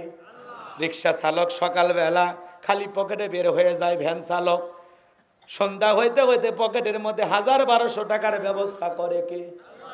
তাহলে রিজেক দাতা কে? দুনিয়ার এত মাখলুককে যদি আল্লাহ খাওয়াইতে পারে, আপনি আমি আশরাফুল মাখলুকাত কুনতুম খায়রা উম্মাতিন উখরিজাত লিন-নাস, উত্তম জাতি বানাইছেন, ভিআইপি বানাইছেন। ওয়ালাকাদ কাররামনা বানি আদম, সম্মান মর্যাদার দিক দিয়ে মানুষ হলো নাম্বার 1। কথা কয় না? সে আদম সন্তানকে কে আল্লাহ না খাওয়ায় রাখবে? তাহলে রিজেক দেবেন কে? গোলামির মতো যদি গোলামি করতে পারেন, যারা 5 ওয়াক্ত সালাতে মাথা নত করবে, আমার আল্লাহ তার রিজেকের ব্যবস্থা করবেন। আমার আল্লাহ দেখে বলে, বান্দা 2 নাম্বার, কোনো ভয় থাকবে না, সকল ভয় থেকে আমি আল্লাহ নিরাপত্তা দেব। এখন মানুষের অন্তরে ভয় আছে না নাই? এই যে মির্জাপুরের বাজারে আপনি বিকাশের দোকানদার 2 লাখ টাকা নিয়া, এই গ্রামের নাম হলো সাতারা নাকি? এই গ্রামে আপনি আসবেন, মনে মনে ভাবতেছেন, আল্লাহ টাকা নিয়ে গ্রাম পর্যন্ত যাইতে পারবো নাকি পথে ঘাটের মধ্যে কোনো ছিনতাইকারী কবলে পড়ে টাকা যান দুইটাই হারাবো? আপনার আমার ভয় আছে না নাই? মেয়েটা কলেজে গেল, একা একা ফিরবে নাকি স্বামী সাথী নিয়ে ফিরবে? ভয় আছে না নাই? মেয়েটা স্কুলে গেল, ভালো ভালো ফিরবে নাকি কারো লালসার শিকার হবে? আছে না নাই? এই যে গতকালকের ঘটনা, স্বামীর কাছ থেকে বউকে কেড়ে নিয়ে যায় গণধর্ষণ করা হয়েছে। কথা বলেন ঠিক কি না? এই যে সমাজে এত ধর্ষণ, এত খুন, এত টেন্ডারবাজি, সাদাবাজি, মানুষের জানমালের কোনো নিরাপত্তা নাই, ছিনতাইকারীর কবলে পড়ে জান টাকা কত কিছু মানুষ হারাইতেছে, জীবনের কোনো হয়রানি পেরেশানি থাকবে না। মানুষ যখন সবাই আল্লাহর গোলামি করবে, চোর ডাকাত থাকবে না, যখন সমাজে আল্লাহর আইন চালু হবে, আল্লাহর বিধান চালু হবে, কোরআন দিয়া ধর্ষকের বিচার করা হবে, যখন জিনাকারী নারীর পুরুষের বিচার করা হবে, যখন আল্লাহর আইন দিয়া চোরের হাত কাটার আইন যখন চালু করা হবে, আল্লাহর আইন দিয়া সমাজ চলবে, যখন শান্তি নিরাপত্তা ফিরে আসবে, তখন মানুষের তৈরি করা আইন দিয়া 1 ইঞ্চি মাটিতেও শান্তি প্রতিষ্ঠিত করা যাবে। শান্তি আসবে তখন। লাগবে কার আইন? আর জোরে ভালো করে বোঝেন। ফাসল্লি লিরাব্বিকা, রবির উদ্দেশ্যে সালাত। তাহলে সালাত হবে কার জন্য? আল্লাহ রাব্বুল আলামিনকে রাজি খুশি করার জন্য 5 ওয়াক্ত সালাত মসজিদে গিয়ে কারা কারা আদায় করবেন? 2 হাত তুলে আল্লাহকে একবার দেখান। আল্লাহ আমাদের সবাইকে 5 ওয়াক্ত সালাত মসজিদে গিয়ে আদায় করার তৌফিক দান করুন। জোরে বলুন আমিন। আরো জোরে বলেন আমিন। আরো জোরে বলেন আমিন। আপনার মানে যুবক, নামাজ আদায় করতে হবে। 5 ওয়াক্ত নামাজ, এটা তো ডিউটি, এটা আদায় করতে হবে। আল্লাহ ডেকে বলেন ওয়াল্লাযীনা ইয়াবিতুনা লিরাব্বিহিম সুজদান ওয়া কিয়ামা, যারা রাত্রি জাগরণ করে আমি আল্লাহকে সিজদা দেয়, আমি আল্লাহর জন্য দণ্ডায়মান থাকে। রাত্রি জাগরণ করে সিজদা দিতে হবে কাকে? রাতের 1টা 2টা 3টার দিকে উঠা ঠান্ডা পানি দিয়ে ওযু বানাইয়া যে বান্দা যাই নামাজে দাঁড়ায় গেল, এই নামাজ দুনিয়ার কাউকে দেখানোর জন্য নয়, এই নামাজ একমাত্র আল্লাহকে রাজি খুশি করার জন্য। কথা বলে না কেন? তো যারা গভীর রাতে তাহাজ্জুদের সালাত আদায় করে এরা ইবাদতের মজা পায়, আসল মজা পায়, তৃপ্তি পায়। সুবহানাল্লাহ বলে।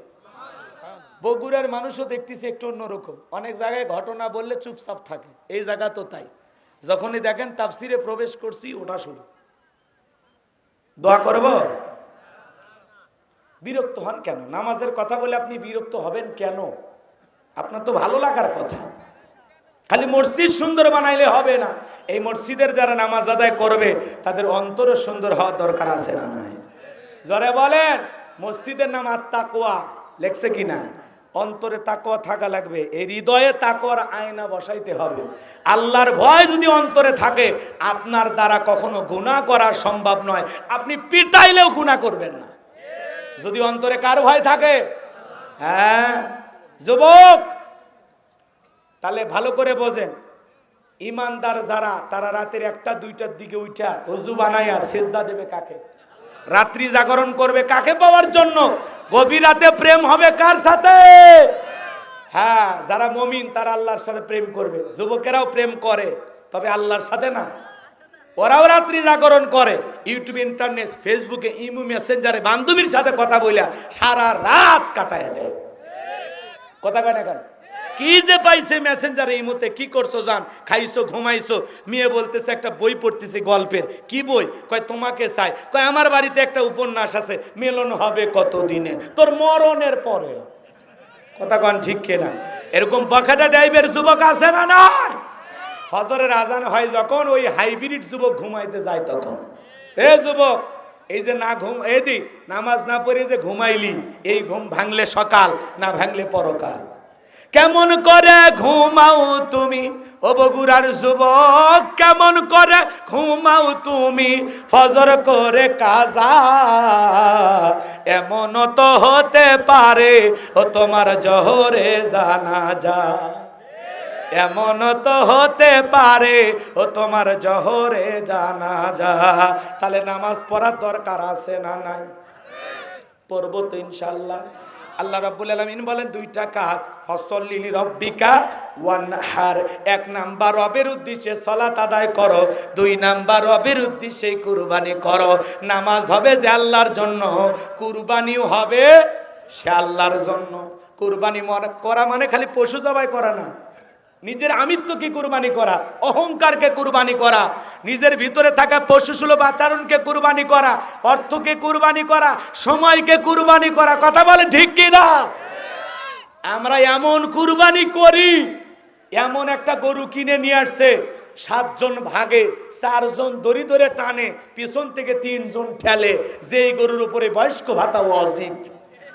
কথা কয় না? যেই গরু কুরবানির স্থান পর্যন্ত হাঁটে যাওয়ার শক্তি নাই, ওই গরু নিয়ে এসে কুরবানি দেয়। এ কুরবানি হবে? হুজুর বলতেছে ভাই এটা তো দুর্বল গরু, এটা তো চলে না। চুপ করেন, এর উপরে হাত দেখা যায়, ভিতরে গোস্ত ঝুলে না। কথা কন ঠিক কিনা? এরকম বয়স্ক গরু যদি জবাই করা হয় আর গোস্ত টান দেবেন, চলে যাবে শেরপুরের বাজার, আবার ছাড়ে দিবেন, মুখের কাছে আসবে। কথা কন ঠিক কিনা? এমন গরু জবাই করলে হবে না।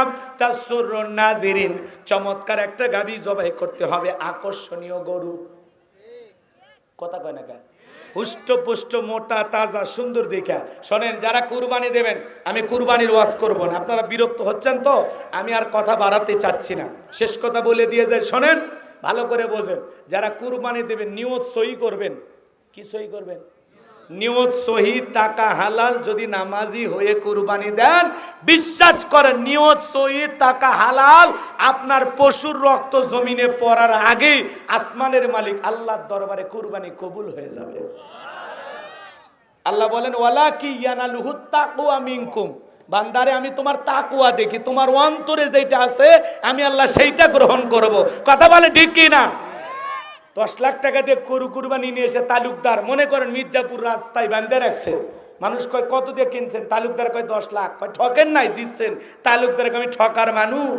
পিছনে যে রান দেখা যায়, এক রানে তো 6 মণ গোস্ত হবে।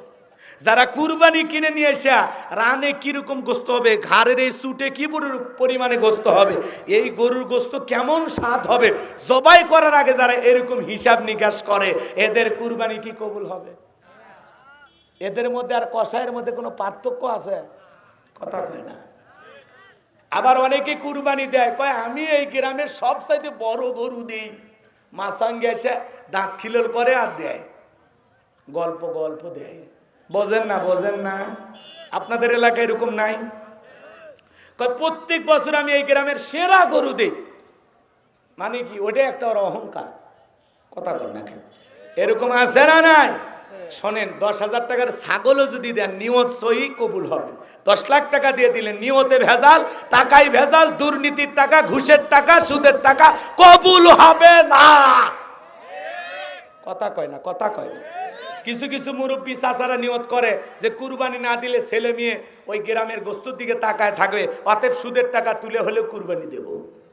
আছে না নাই? কথা কয় না, আছে না নাই? আবার বলে নতুন মেয়ের বিয়ে দিয়েছে, জামাই বাড়িতে গোস্ত না বাড়াইলে মান সম্মান থাকবে না, অতএব যেভাবেই হোক কিস্তি তুলে হলে কুরবানি দেব। এরকম নিয়ত যদি থাকে আর কুরবানি হবে? আরে বাবা, নিয়ত সই করেন, টাকাটা হালাল ইনকাম করেন, আছে টাকা কুরবানি দেন, নাই চুপ করে থাকেন। আপনাকে সুদের উপর টাকা নিয়ে কুরবানি দেওয়া লাগবে? কথা কয় না। রাগ করতেছেন আপনারা? আল্লাহ যেন আমাদেরকে সঠিক বুঝ দান করেন। জোরে বলেন আমিন। কুরবানি কি ছেলে মেয়ের জন্য, জামাই বাড়িতে গোস্ত দেওয়ার জন্য, না কুরবানি কার জন্য? আপনি জবাই করে তো আপনার ছেলে মেয়ে আত্মীয় স্বজন সবাইকে নিয়েই তো খাবেন, নিয়ত সহি করেন। নাকি বিকেল বেলা ফেরেশতারা বস্তা নিয়ে এসে বলে, এই মির্জাপুরের মানুষ, শেরপুরের মানুষ, গোস্ত বস্তায় তোলো, আমরা আসমানে নিয়ে যে ভুনে করে খাবো? আপনি তো খাবেন, নিয়ত সহি করেন। ঠিক আছে, পারবো তো ইনশাল্লাহ? তাহলে ফাসল্লি লিরাব্বিকা ওয়ানহার, যেই রবের জন্য সালাত আদায় করব, সেই রবের জন্য কুরবানি করব। কুরবানি হবে আল্লাহকে রাজি খুশি করার জন্য। কথা বলে ঠিক কিনা? এক হাজী সাহেব দেখি বেনামাজি সুদ করে সাথে ভাগে কুরবানি দেয়। আমি তখন বললাম, হাজী সাহেব আপনি একাই দেবেন? কয় বাড়িতে কেউ খাসির গোস্ত খায় না, এই জন্য হাজি হয়াও, নামাজি হয়াও, বেনামাজি সুদ করে ঘুষ করে সাথে গরুর গোস্ত পাওয়ার আশায় কুরবানি দেয়। এ শালার কুরবানি হবি? কথা কর না কেন? এ হাজি হয় কি করবি, নামাজি হয় কি করবি? আর অন্তরে ভেজা। ওই কুরবানি দেওয়ার চাইতে বাজার থেকে গোস্ত কিনে নিয়ে এসে খাওয়া ভালো। মিসের নাম ফুটাইও না। আল্লাহ হেদায়েত দান করুক, জোরে বলেন আমিন। তাহলে ফাসল্লি লিরাব্বিকা ওয়ানহার, রবের উদ্দেশ্যে নামাজ, রবের উদ্দেশ্যে কুরবানি, যা হবে সব আল্লাহর নৈকট্য লাভের আশায়, আল্লাহকে রাজি খুশি করার আশায়। কারা কারা কুরবানি দিবেন হাত তুলে দেখান। আমাদের ইবাদত হবে কার জন্য? ওই যে মাঝে মাঝে হাত তুলিনি, ওরা কি মুসলিম নাকি না মুসলমানি? তা হাত তুলে আনে, নিয়তটা সহি করেন। প্যান্ডেল থেকে বার হয়ে গেলে মানেন আর না মানেন ওটা আপনার ব্যাপার। আল্লাহ যেন আমাদেরকে আল্লাহকে রাজি খুশি করার জন্য কুরবানি এবং সালাত আদায় করে তৌফিক দান করেন। জোরে বলেন আমিন। আরো জোরে বলেন আমিন। হাত নামান, আর কষ্ট দেব না। শেষ আয়াত।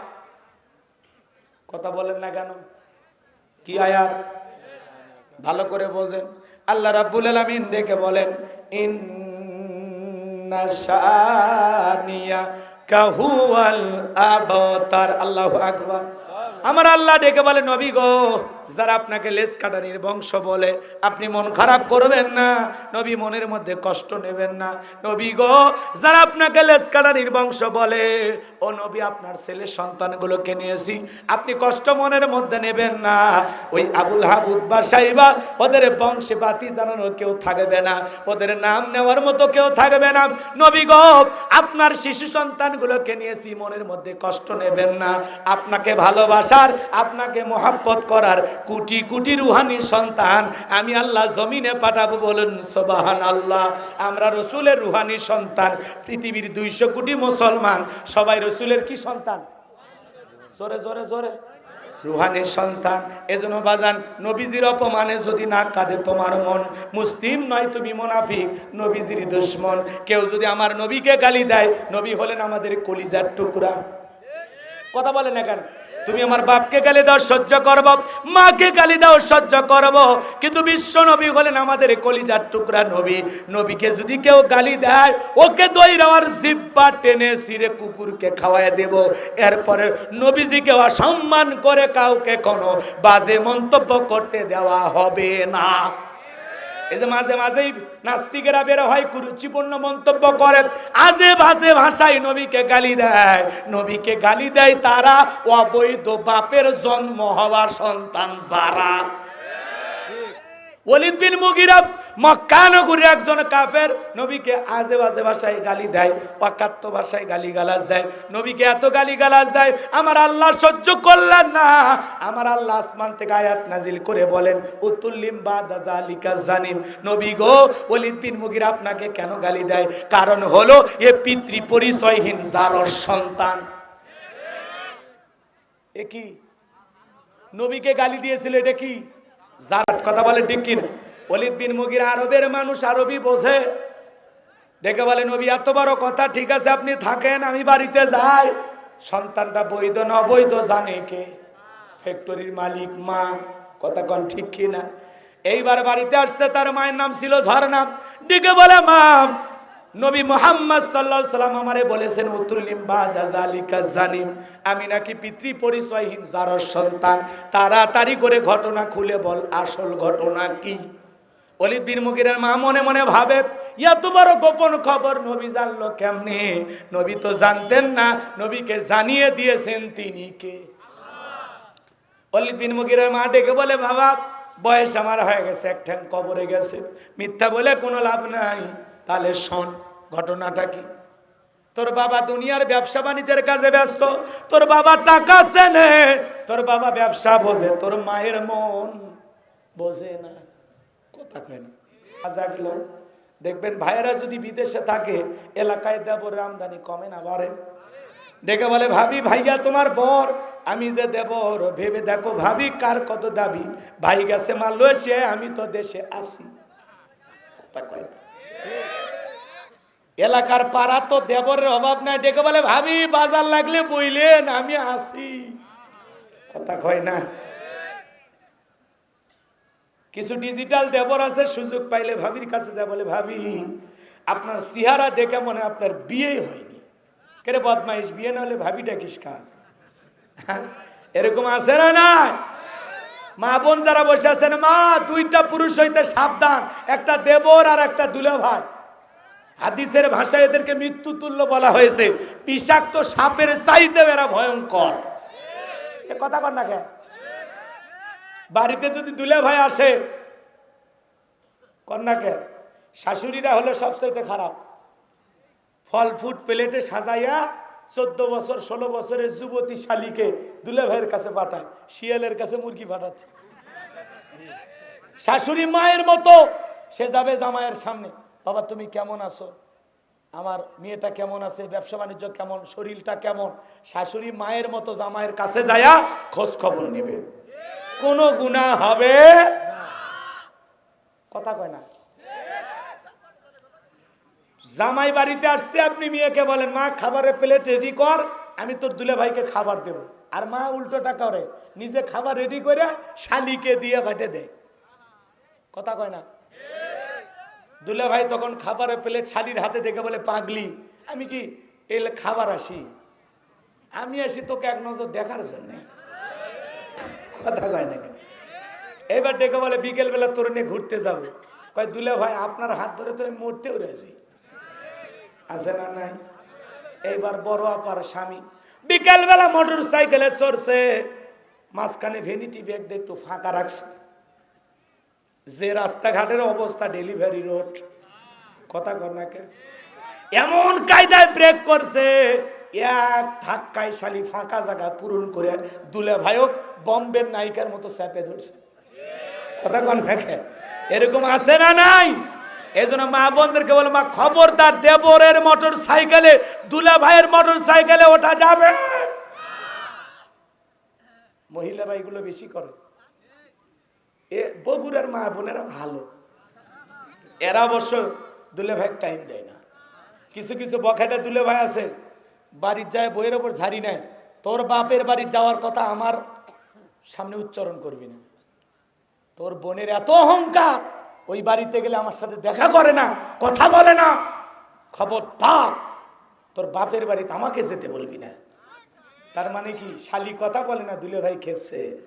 এই দুলে ভাইয়ের চরিত্রে গন্ডগোল আছে না? না, দুলে ভাই না লুচ্ছে কথা কল না কে, যে দুলে ভাইয়ের জুতে দিয়ে কি রে, কথা কল না কে? আল্লাহ দুলে ভাইদেরকে হেদায়েত দান করুক, যারা বলে না আমিন। আমি আর কথা বাড়াবো না, অনেক কথা বলতে চাচ্ছি, আপনারা শোনেন। শেষ কথা বলে দিয়ে যায়, রসুলের বিরুদ্ধে যদি কেউ বাজে ভাষায় গালি দেয়, রসুলকে নিয়ে যদি কেউ কুরুচিপূর্ণ মন্তব্য করে, জীবন বাজি রেখে প্রতিবাদ করা লাগবে। কারণ নবীজির অপমান, নবীজির কলিজার টুকরা উম্মতেরা মেনে নিতে পারে। এই যে মাঝে মাঝে ফ্রান্সের লোকেরা কার্টুন বানায় নবীকে গালি দেয়। কেন গালি দেয়? পৃথিবীর 228টা রাষ্ট্র নিয়ে গবেষণা করে দেখা গেছে এই ফ্রান্সের মহিলারা বিয়ের আগেই সন্তান জন্ম দেয়। তাহলে বিয়ের আগে জন্ম দিতে ওটা হালাল জাদা, ওটা কি?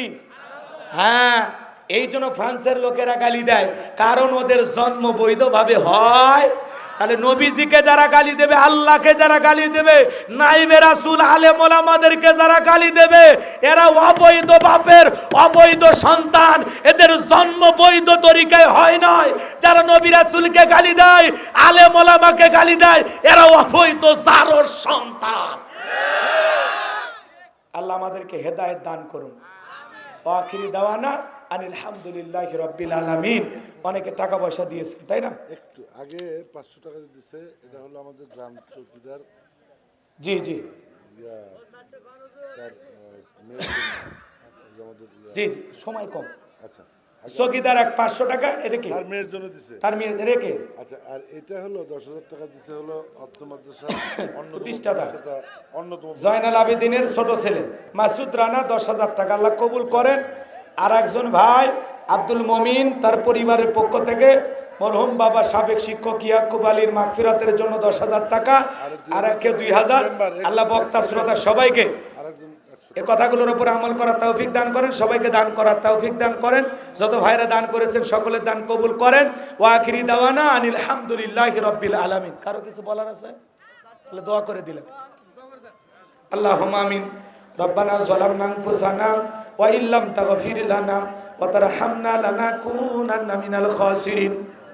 আজকের মাহফিলের সভাপতি জনাব আলহাজ মোহাম্মদ গোলাম রব্বানী বুলুকে আল্লাহ কবুল করেন, সহসভাপতি হযরত আলীকে কবুল করেন, প্রধান অতিথি জননেতা আলহাজ মোহাম্মদ মুজিবুর রহমান মজদুকে কবুল করেন, সম্মানিত অতিথি মেয়র মহোদয় আলহাজ মোহাম্মদ জানে আলম খোকাকে কবুল করেন, পরম অতিথি গ্রামের কৃতি সন্তান মোহাম্মদ সুলতান মাহমুদকে আল্লাহ কবুল করেন, বিশেষ অতিথি যাদের নাম আছে কবুল করেন। আল্লাহ আলোচনা করেছেন হযরত হাফেজ মাওলানা আসলাম আলী হোসাইন আইয়ুবীকে কবুল করে নেন। রব্বুল আলামিন সূরা কাউসার থেকে আমি গুনাহগার, বর্তমান প্রেক্ষাপটকে সামনে রেখে যতটুকু আলোচনা হয়েছে বক্তা শ্রোতা সবাইকে আল্লাহ এই আলোচনার উপরে আমল করার তৌফিক দিয়ে দেন। রব্বুল আলামিন আমরা যারা হাত তুলে ধরেছি, আমাদের অনেকের মা নাই বাবা নাই, ইতিম বানায় কবরে চলে গেছে। জনম দুঃখিনী মা বাবার কবরে আর সবটুকু পৌঁছায় দাও, মা বাবার কবর জান্নাতের বাগান বানায় দাও। রব্বির হামহুমা কামা রব্বায়ানি সগীরা, ওয়া রব্বির হামহুমা কামা রব্বায়ানি সগীরা। পিতা মাতা যাদের বেঁচে আছে, আল্লাহ পিতা মাতার খেদমত করে তাদের মুখে হাসি ফোটায় জান্নাত অর্জন করার তৌফিক দিয়ে দেন। আমাদের পাড়া প্রতিবেশী আত্মীয় স্বজন যারা কবরে চলে গেছে মাফ করে দেন, কবরগুলো জান্নাতের বাগান বানিয়ে দেন। রব্বুল আলামিন আল্লাহ আজকের মাহফিলে নগদে বাকিতে যত মানুষ টাকা পয়সা দিয়েছে, আল্লাহ কেউ 10,000, কেউ 5,000, কেউ 2,000, কেউ 1,000, কেউ 10, 20, 50, 100, 500, যে আশায় যেই নিয়তে এই মাদ্রাসার জন্য মসজিদের জন্য দান করেছে, আল্লাহ এসা তারা হাফিজিয়া মাদ্রাসা এতিমখানা মসজিদকে আল্লাহ কবুল করে নেন। যারা দান করেছে আল্লাহ দানের বিনিময়ে কোটি কোটি টাকার মালিক বানায় দেন।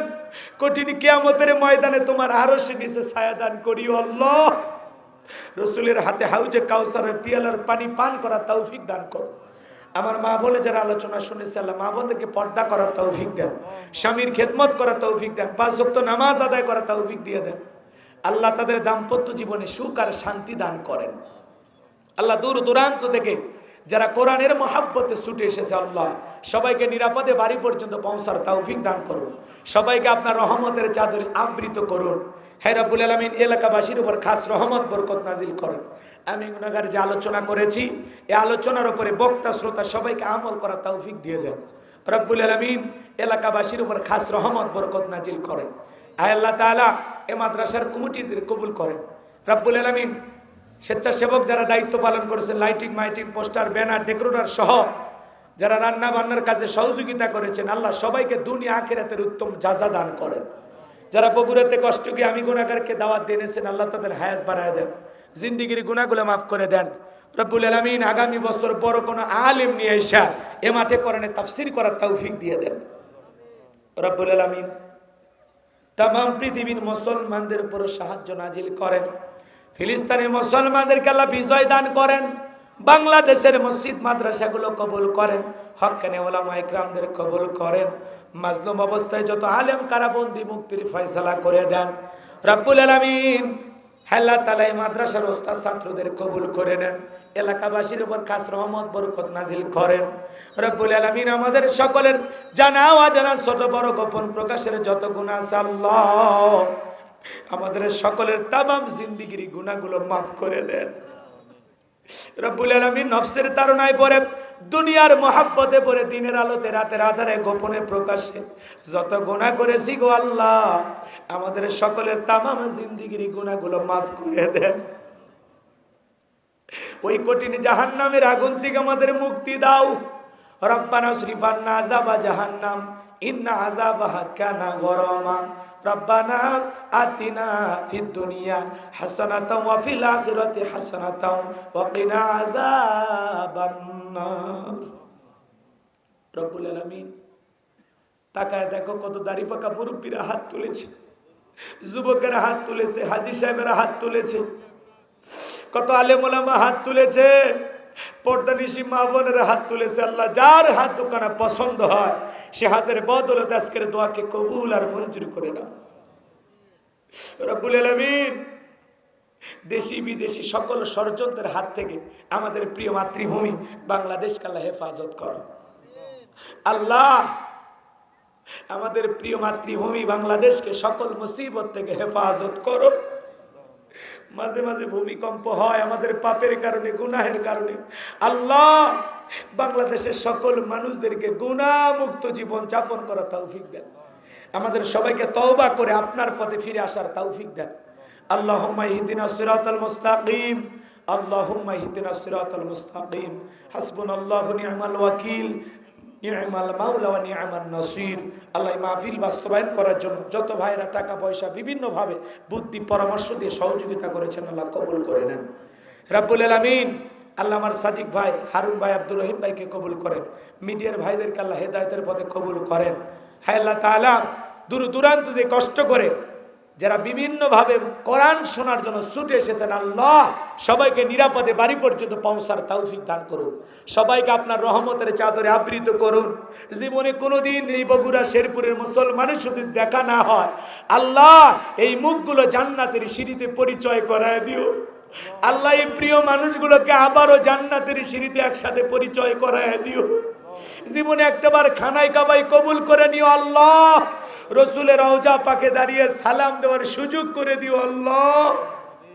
সুবহান রাব্বিকা রাব্বিল ইজ্জাতি আম্মা ইয়াসিফুন ওয়া সালামুন আলাল মুরসালিন আলহামদুলিল্লাহি রাব্বিল আলামিন। মৃত্যু যখন আসবে আমাদের জবানে জারি করে দিও লা ইলাহা ইল্লাল্লাহু মুহাম্মাদুর রাসূলুল্লাহ।